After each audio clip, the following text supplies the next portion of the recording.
Good morning friends, welcome to my channel अनोखी मोहब्बत। और आप देख रहे हैं फॉरबिडन लव। लास्ट पार्ट में हमने देखा था कि जो हमारी परिणीति रहती है वो अपना कुछ वक्त जिज्ञासा के साथ बिता रही रहती है।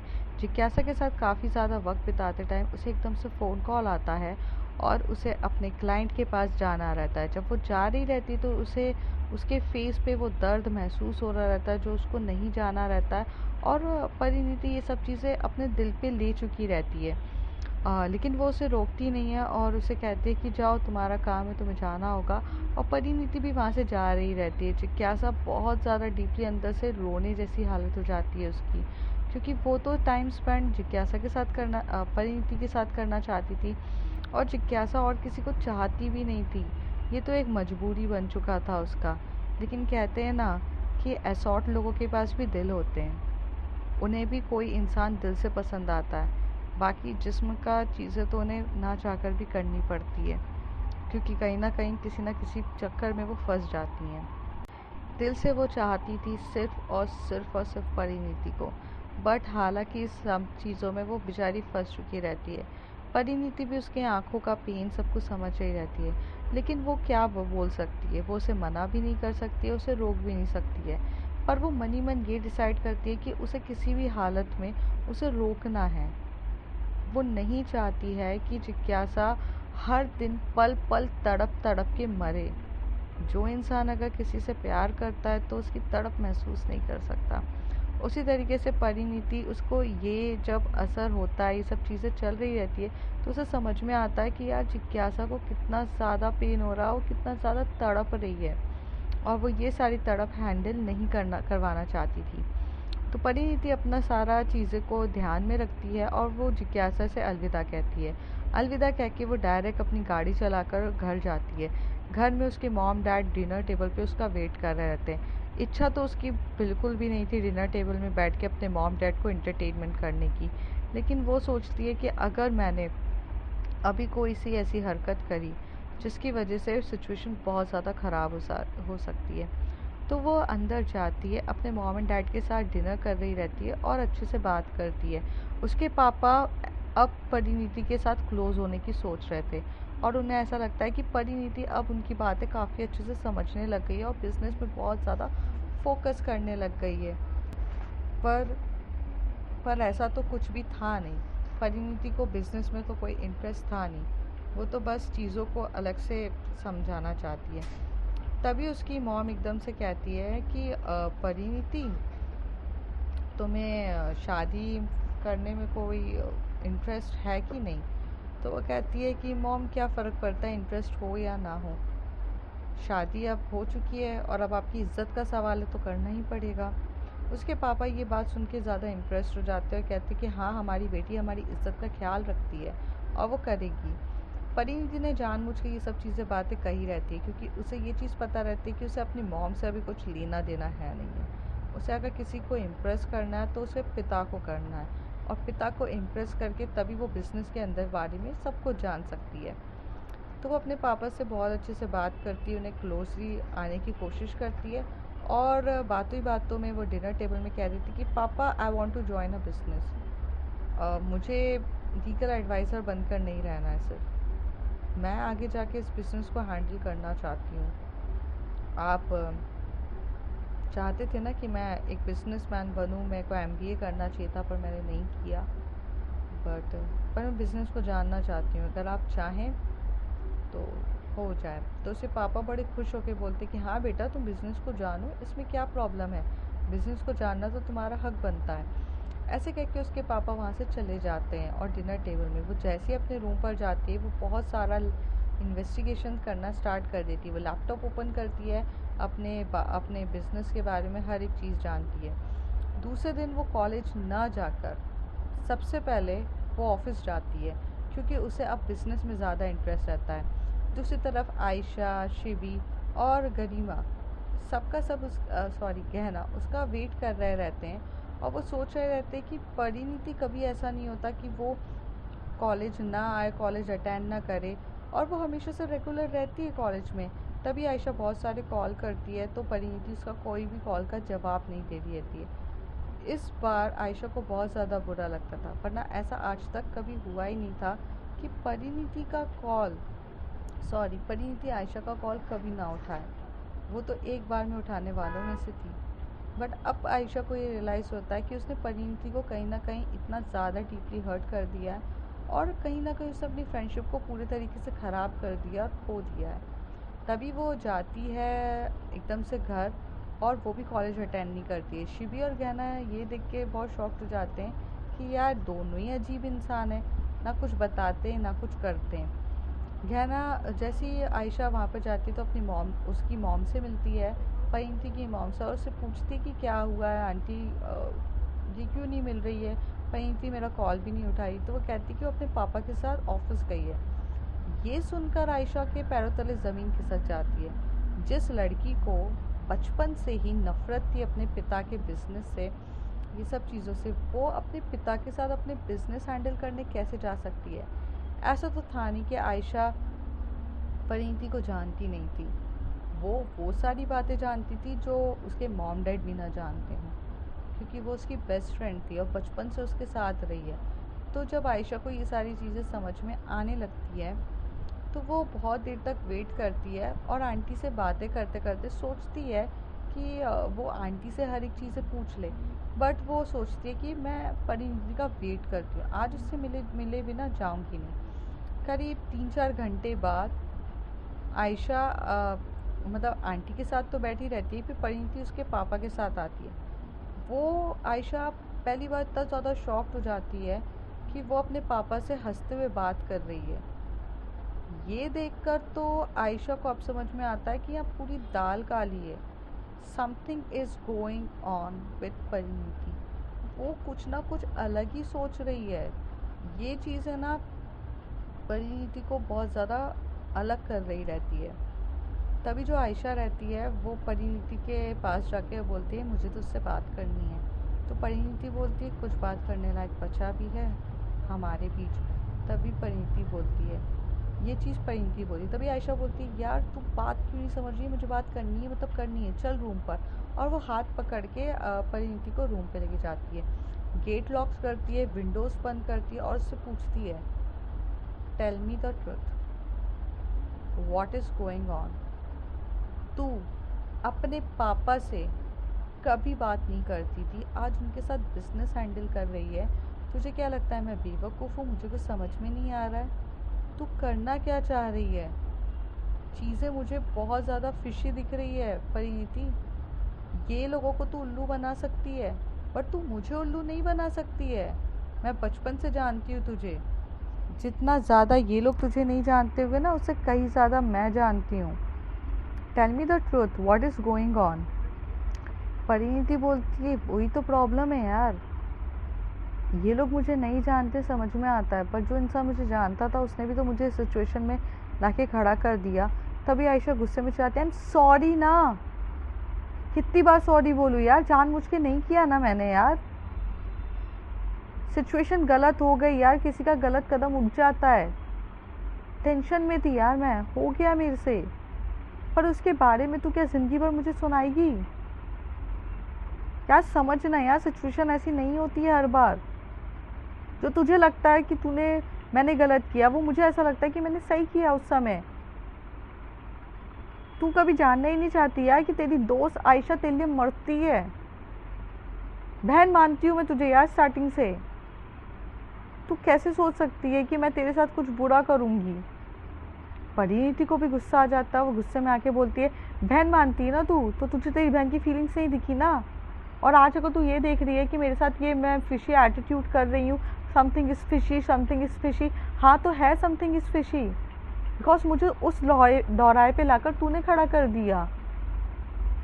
तेरी एक चीज़ की वजह से आज मुझे अपने बाप से बात करनी पड़ी, जिस इंसान से मैं दुनिया की सबसे ज़्यादा नफरत करती हूँ, उसके सामने भी मुझे स्वीट बनना पड़ रहा है। क्यों? क्योंकि मेरे को बस मेरा काम निकालना है, और उस सारी सिचुएशन में लाके खड़ा करने वाली और कोई नहीं, तू खुद है आयशा। परिणीति मैं नहीं जानती हूँ तेरे दिमाग में क्या चल रहा है, बट तू मुझे खुद बताएगी यार। मैं अपनी गलती सुधारना चाहती हूँ, प्लीज़ मैं तेरी किस तरीके से हेल्प कर सकती हूँ तो यार तू बता दे। तभी आयशा बोलती है यार डर लगता है। तभी परिणीति बोलती है यार डर लगता है तो उससे हेल्प लेने में, तू हेल्प के बदले में और कुछ बैक स्टेप कर देगी ना, नहीं होगा इस बार हैंडल। तुझे जानना है ना मैं तेरे पापा के साथ क्या कर रही हूँ, तो मैं बता सकती हूँ तुझे, लेकिन मुझे तेरे पे अब ट्रस्ट नहीं रहा है, मुझे ट्रस्ट नहीं है तुझ पर आयशा, इसलिए छोड़ दे मुझे इस सिचुएशन में यार, मत मत घुस घुस जानने की। तभी आयशा इतना ज़्यादा रोती है, अपने घुटनों पे बैठ के परिणीति से माफ़ी मांग रही रहती है और कहती है प्लीज़ यार ट्रस्ट कर ले यार, मैं सच्ची में तुझसे बहुत प्यार करती हूँ, तू मेरी जान है, तू मेरी दोस्त है, तू मेरा सब कुछ है, तू मेरी बात क्यों नहीं समझ रही है, प्लीज़ समझने की कोशिश करना यार, जो हो गया सो हो गया, प्लीज़ लेट इट बी यार, I want to be yours. तभी परिणीति झुकती है और कहती है यार ट्रस्ट खो दिया है, टर्मिनेट करने के लिए यार बहुत समय लग जाएगा, और सच बोलूँ मेरे पास इतना समय नहीं है तुझे देने के लिए, छोड़ देना इस सिचुएशन को। वो कहती है प्लीज़ यार ट्रस्ट मी। तभी परिणीति कहती है मैं सिर्फ बिजनेस में इसलिए इन्वॉल्व हूँ क्योंकि मुझे पैसे चाहिए, मुझे मेरी जिज्ञासा को उस एसॉर्ट के बिजनेस से निकालना है, मुझे बस और कुछ नहीं चाहिए, मुझे पैसों की ज़रूरत है जो मुझे उस बिजनेस से ही मिल पाएंगे। आयशा बोलती तू जो पैसे चाहिए तो मुझे बोल देना यार, मैं तेरी हेल्प कर देती हूँ। तो वो कहती है कितने की हेल्प करेगी। तभी आयशा कहती है यार मैं 1-2 लाख की हेल्प कर सकती हूँ तुझे आराम से, तुझे उसके लिए अपने पापा के साथ ऐसे झूठा नाटक करके खुद को पल पल टॉर्चर करने की ज़रूरत नहीं है ना। तभी परिणीति बोलती 2-3 लाख तो मेरे पास खुद है ना, बट मुझे 20 लाख रुपए चाहिए,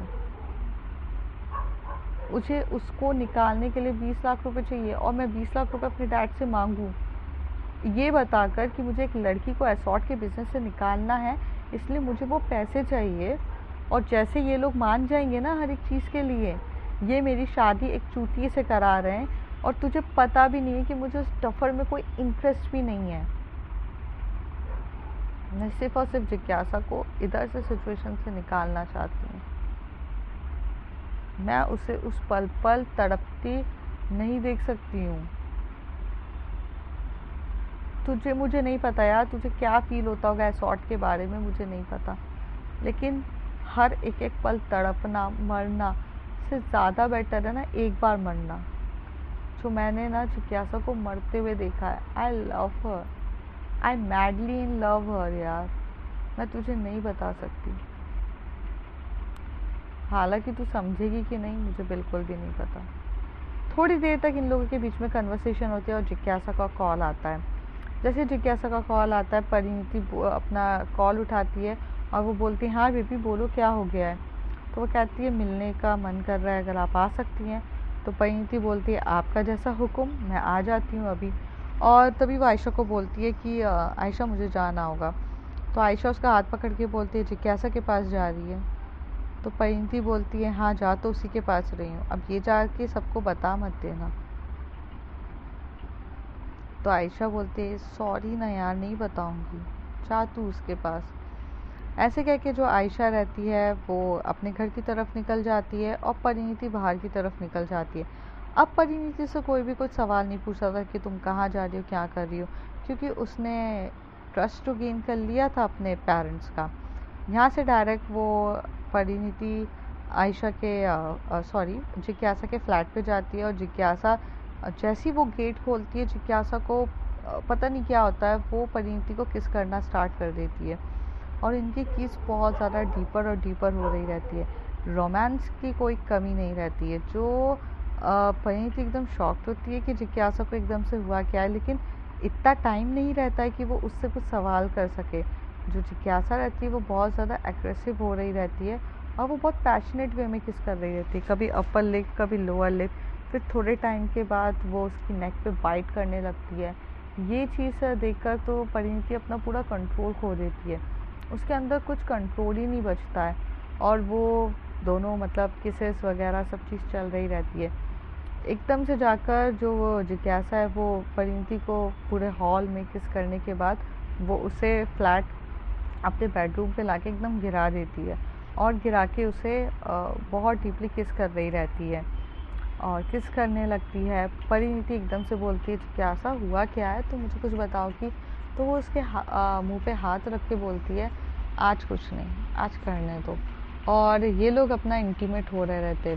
तो पहले बूब से स्टार्टिंग होती है, जिज्ञासा परिणीति के बूब से बहुत ज़्यादा किसेस कर रही रहती है। फिर वो थोड़ा नीचे आती है, फिर वो उसके नेवल पे किस करती है, फिर नेवल से और नीचे तरफ किस कर रही रहती है। फिर वो बहुत पैशनेट वे में उसे किस कर रही रहती है, बाइट कर रही रहती है। और इस बार तो जिज्ञासा का लेवल थोड़ा अलग ही था। वो वाइन लेकर आती है और परिणीति के पास रखती है और बोलती है पियो इसे। तो वो कहती है कि नहीं, मेरा मन नहीं है पीने का। तो कहती है पियो ना। तो वो उसे जब वो उसे पी रही रहती है तो जो उसके लिप टू लिप जो हमारी जिज्ञासा भी ड्रिंक करना स्टार्ट करती है। ये इनका अलग ही पैशनेट वे में चल रहा रहता है। परिणीति उसका ये अलग रूप देख के बहुत ज़्यादा शॉक्ड होती है, बट वो उसी समय सेम टाइम वो खुश भी होती है कि ड्रिंक के साथ बोलते ना शबाब और कबाब एक साथ होता है, वही कुछ हाल हो रहे रहते हैं।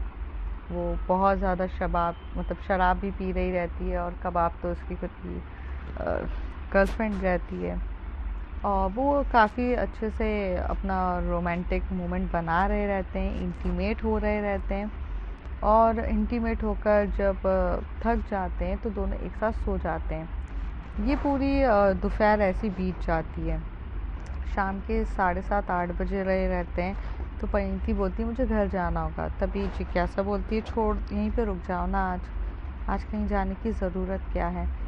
तभी परिणीति बोलती है कुछ काम ऐसे हैं जो अधूरे हैं, जिसे मुझे निभाना बहुत ज़्यादा ज़रूरी है। अगर ये काम हो जाएगा तो मैं पक्का आकर रुकती, बट अभी थोड़ा सा इंतज़ार कर लो मेरी जान, फिर तुम्हें रहना भी तो मेरे साथ ही है।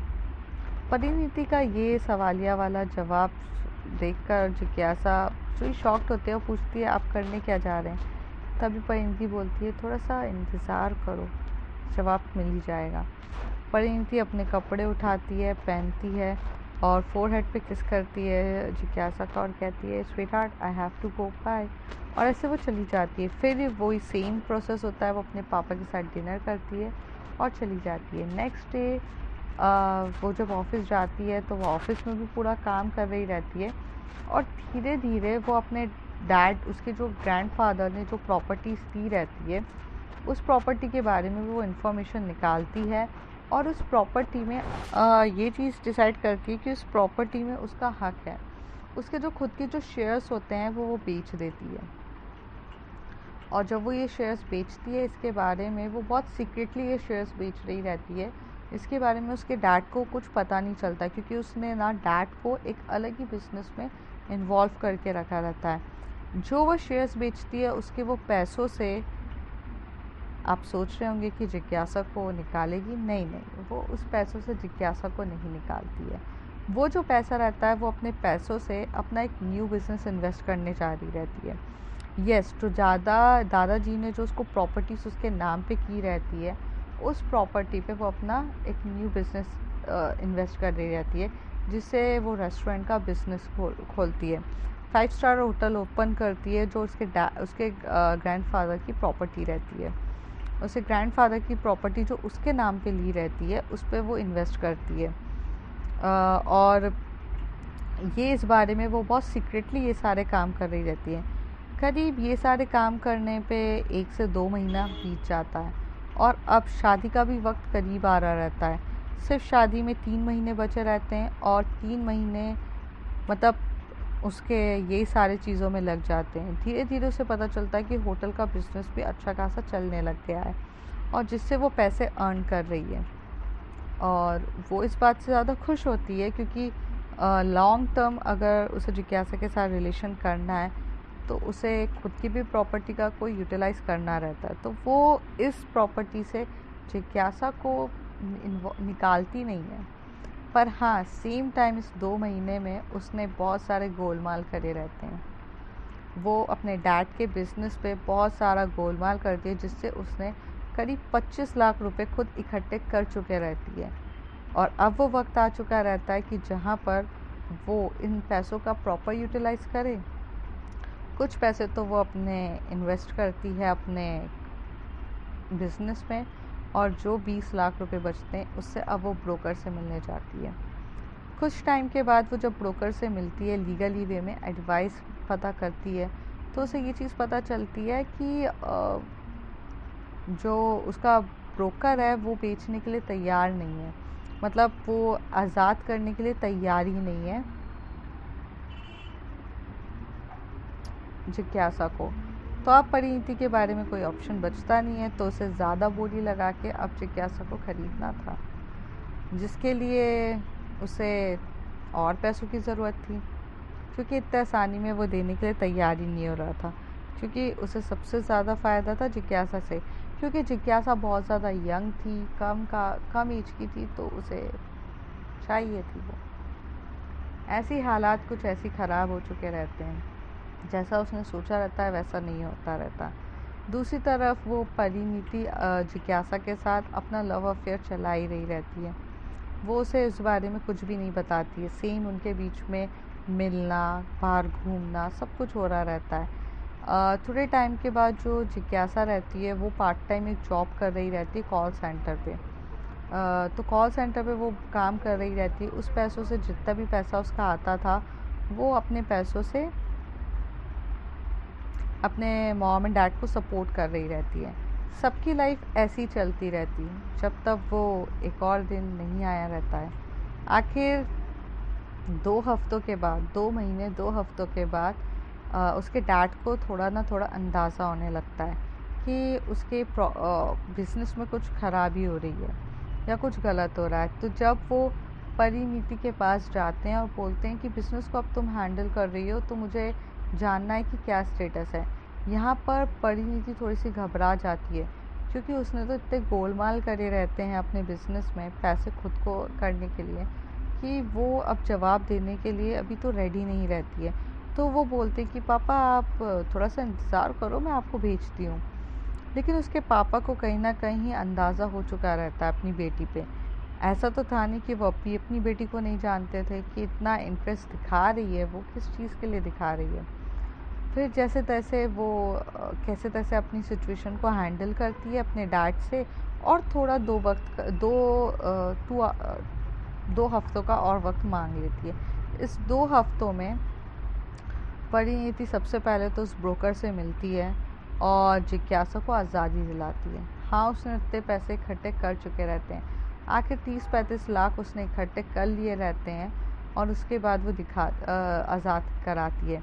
जिज्ञासा ये बहुत ज़्यादा खुश होती है, लेकिन सेम टाइम वो इतनी ज़्यादा दुखी होती है कि उसकी मतलब वो किसी चीज़ के लिए काबिल नहीं है, कि वो कुछ चीज़ ऐसे कर भी नहीं पा रही है कि जिसकी वजह से वो इन सब सिचुएशन से निकले और सिचुएशन को हर तरीके से हैंडल कर सके। हर चीज़ के लिए वो कहीं ना कहीं अब परिणीति पे ही डिपेंड हो चुकी थी। परिणीति से वो बहुत ज़्यादा प्यार करती थी, लेकिन उसका सेल्फ रिस्पेक्ट भी बहुत ज़्यादा ज़रूरी था। उसे समझ में नहीं आ रहा रहता है कि वो क्या करे, किस तरीके से सिचुएशन को हैंडल करे। वो बहुत ज़्यादा इमोशनल और बोलते ना कि ओवरवॉर्म्ड हो चुकी रहती है। वो परिणीति के पास अपने इमोशंस को एक्सप्रेस करके बहुत रो रही रहती है, और खुश भी हो रही रहती है कि उसे आखिर आज़ादी मिल गई। तभी परिणीति बोलती है कि क्यों रो रही हो तुम ना सच्ची में क्राई बेबी हो, तुम हर चीज़ के लिए रोती हो। तो कहती है कि इस 2-3 महीने में आपने बहुत ज़्यादा मेहनत करी है मुझे इन सब चीज़ों से निकालने के लिए। परिणीति, मुझे नहीं पता था कि आप मुझसे इतना ज़्यादा प्यार करती हैं। ये सिचुएशन में शायद मैं फंस तो गई थी, बट कोई मुझे नहीं निकाल सकता था जो आपने मुझे निकाला है। मैं क्या क्या करूँ आपके लिए जो आ करे। तो वो कहती है कि कुछ करना नहीं है, बस हमें ये इंडिया छोड़ के जाना है। वो कहती है पॉसिबल ही नहीं है, हम इंडिया कैसे छोड़ देंगे, बाहर कहाँ जाएंगे, क्या करेंगे। कहती मेरे पास समय नहीं है। परिणीति कहती है मेरे डैड को सब कुछ पता चल जाएगा कि उनके कंपनी में से मैंने 30 से 35 लाख रुपए निकाले हैं। और ये छोटा अमाउंट नहीं है, ये बहुत बड़ा फ्रॉड है जो मैं उनके साथ कर रही हूँ। और वो मुझे फिर तो मार डालेंगे, क्योंकि आखिर तो वो पैसों के लिए बहुत ज़्यादा क्रेज़ी हैं। मुझे ये सब सिचुएशन छोड़ के यहाँ से निकलना होगा। जिज्ञासा, ये सब जो हरकतें मैंने करी है वो सिर्फ़ और सिर्फ आपके लिए करी है। तो हमारे पास ऑप्शन है। तो कहती है हम जाएंगे कहाँ? तो कैसे हैं? हम ब्राज़ील जाएंगे। मैंने ब्राज़ील के बारे में सब कुछ पता कर लिया है और मेरे कुछ फ्रेंड्स हैं, वो हमारी मदद कर देंगे। हम ब्राज़ील जाएंगे, वहाँ जाके हम सिचुएटेड हो जाएंगे। कोई सोच भी नहीं सकता है कि हम ब्राज़ील जाएंगे। और हमारे पास टाइम नहीं है, हमें निकलना होगा। थोड़े टाइम के बाद इस एक हफ़्ते में बहुत ज़्यादा काम रहता है, दोनों एक दूसरे से मिलना बंद कर देते हैं, क्योंकि सबको अपनी लाइफ को वाइंड अप करना रहता है। इस 2 हफ़्ते में वो अपने डैड के साथ नॉर्मली बिहेव करती है। इस ड्यूरेशन में जब आयशा को पता चलता है कि बहुत सारी चीज़ें परिणीति उसको टाइम नहीं दे रही, तो परिणीति बात करती है। तो आयशा परिणीति से बात करती है। जब आयशा परिणीति से बात करती है तो उसे पता चलता है कि सिचुएशन बहुत ज़्यादा ख़राब हो चुकी है। और हालांकि बहुत ज़्यादा ख़राब हो गई है। तो वो उसे बोलती है कि तुम कहाँ जा रही हो? तो कहती है कि मैंने फाइनली जिज्ञासा को इन सब चीज़ों से निकाल लिया है और अब मैं उसके साथ नॉर्मल लाइफ स्पेंड करना चाहती हूँ। तो मैं जा रही हूँ ब्राज़ील। ट्रस्ट करती हूँ तुम्हें, इसलिए बता रही हूँ। इस पर मेरा ट्रस्ट मत ब्रेक करना, क्योंकि ब्राज़ील में मेरे डैड मुझे नहीं ढूंढ पाएंगे। अगर तुम बता भी दोगी तो याद रखो, बट ये बात ध्यान रखना कि तुम मुझे हमेशा के लिए खो दोगी। आयशा ये सारी बात समझती है और वो कहती है ठीक है। अब एयरपोर्ट तक जाना रहता है। मॉम डैड उसको, परिणीति को वहाँ से निकलने नहीं दे रहे थे घर से बाहर, क्योंकि वो घर से बाहर से ऑफिस से घर जाती थी, घर से ऑफिस, और थोड़ा बहुत वहीं घूमती थी। सामान लेकर वहाँ से निकलना इतना ईजी नहीं था। तो उन सब चीज़ों के लिए हमारी आयशा बहुत ज़्यादा हेल्प करती है। आयशा धीरे धीरे, ये लोग शॉपिंग करने जाते हैं, सारा सामान खरीदते हैं और आयशा के घर पे रखते हैं। आयशा के घर में वो शॉपिंग करके आती थी, सिचुएशन करती, सारे बैग्स वगैरह तैयार होते हैं। थोड़े दिन के लिए जो जिज्ञासा है वो आयशा के घर पे रुकती है। यहाँ से एयरपोर्ट तक जाना बहुत ज़्यादा मुश्किल हो रहा था परिणीति के लिए, क्योंकि उसके डैड को कुछ ना कुछ चीज़ें पता चल चुकी थी कि बिज़नेस में लॉस है। तो अब वो परिणीति पे बहुत ज़्यादा गंदे तरीके से नज़र रख रहे थे और उन्होंने वहाँ के बॉडीगार्ड्स और अपने वहाँ की सब चीज़ों को कह दिए रहते हैं। लेकिन जब वो आयशा के साथ बाहर निकलती है तो उसके बॉडीगार्ड्स नहीं रहते थे। तो ऐसा ही होता है।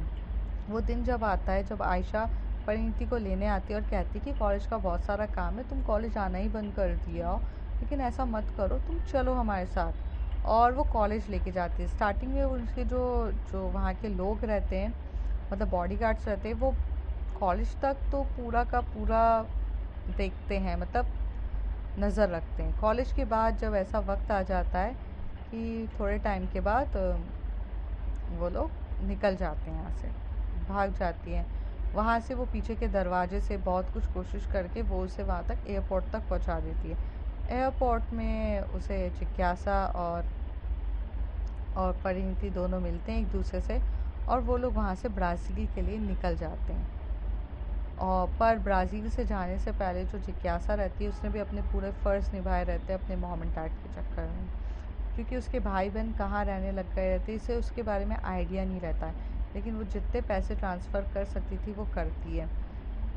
जो उसके डैड की प्रॉपर्टी, जो दादाजी की प्रॉपर्टी रहती है, उसके बारे में उसके डैड को पता ना चले, इसलिए परिणीति भी बहुत सारे लीगल एडवाइस वगैरह हर एक चीज़ करती है और अपना बहुत ज़्यादा लीगली वे में सारे काम करती है कि कल जाके उसके पापा कोई भी लीगली वे में उसे रोक ना पाए। आखिर वो लॉ स्टूडेंट रहती है और उसने लॉ की प्रैक्टिसेस बहुत अच्छे से करी रहती है, तो उसे हर काम लीगली वे में करना आता था। इसलिए वो वहाँ से निकलती है, ब्राज़ील भी चली जाती है और सब कुछ लीगलाइज्ड वे में निकल चुका रहता है।